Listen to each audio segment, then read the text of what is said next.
नमस्ते, मी देवाशिष कोतरकर, अखिल भारतीय विद्यार्थी परिषदेचा विदर्भ प्रदेश मंत्री। आज संत गाडगेबाबा अमरावती विद्यापीठ इथे सिनेट मेंबर्सची बैठक चालली होती। त्या दरम्यान आम्ही शांतीपूर्वक एक निवेदन घेऊन गेलो होतो। तिथे विद्यार्थ्यांचे प्रतिनिधी म्हणून आम्ही सिनेट बैठकीत जेव्हा आम्ही शिरलो तर तेव्हा तिथल्या सिनेट मेंबर्सनी तिथे गोंधळ केलेला आहे। आम्ही शांतीपूर्वक तिथे आंदोलन करत होतो। वारंवार विद्यापीठाला आम्ही विविध प्रकारचे निवेदन देत आलेलो आहोत। त्यामध्ये मुख्य विषय म्हणजे प्रवेश परीक्षा आणि परिणाम।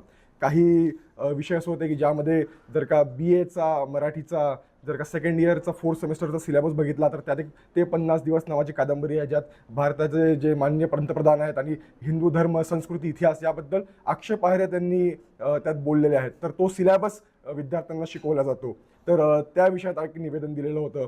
त्यानंतर विद्यापीठामध्ये मूलभूत सुविधा नाही, त्यामध्ये हॉस्टेल्समध्ये वॉशरूमची सुविधा असेल, मेसची पाण्याची सुविधा असेल। त्यानंतर तिथे सुरक्षिततेच्या बाबतीत बघायचं झालं तर तिथे विद्यार्थिनींसाठी सुरक्षिततेसाठी कॅमेरेज लावलेले नाही आहेत, जिथे तिथे दारूच्या बाटल्या बिअरच्या बाटल्या पडलेल्या आहेत। तर या सर्व विषयांना घेऊन आम्ही विद्यापीठात निवेदन दिलं होतं।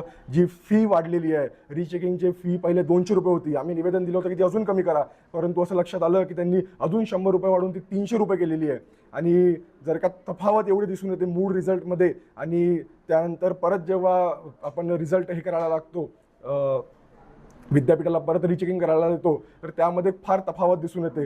5चे 50 मार्क होतात, 10चे 30 मार्क होतात आणि जेव्हा विद्यार्थ्यांचे मार्क वाढून येतात तेव्हा विद्यार्थ्यांनी जी फीज दिलेली असते रिचेकिंगसाठी ती फीज सुद्धा पुन्हा येत नाही। तर या सर्व विषयांना घेऊन विशेष करून प्रवेश परीक्षा परिणाम या विषयांना घेऊन आम्ही विद्यापीठात कुलगुरू महोदयांना शांतपूर्वक निवेदन द्यायला गेलो होतो। असं अजिबात झालेलं नाही आहे। आम्ही दालनात होतो, दालनात आम्ही आमचे प्रश्न मांडत होतो, आमचे सर्व कार्यकर्ते तिथे होते।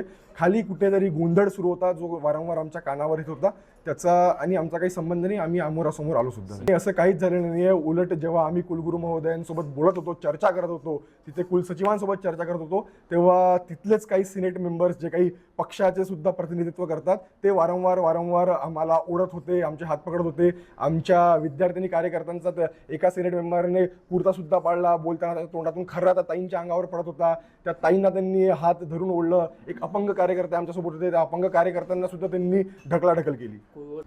जर कुलगुरूंना जर का विद्यार्थी प्रतिनिधी विद्यार्थ्यांचे प्रश्न घेऊन त्यांच्यासमोर वारंवार जात असतील पण त्यांना ते प्रश्नांना समाधान किंवा त्या प्रश्नावर उत्तर किंवा तोडगा द्यायचा नसेल आणि हे सर्व सोडून त्यांना अशा प्रकारे टाइमपास करावे तर त्यांनी नक्कीच करावं।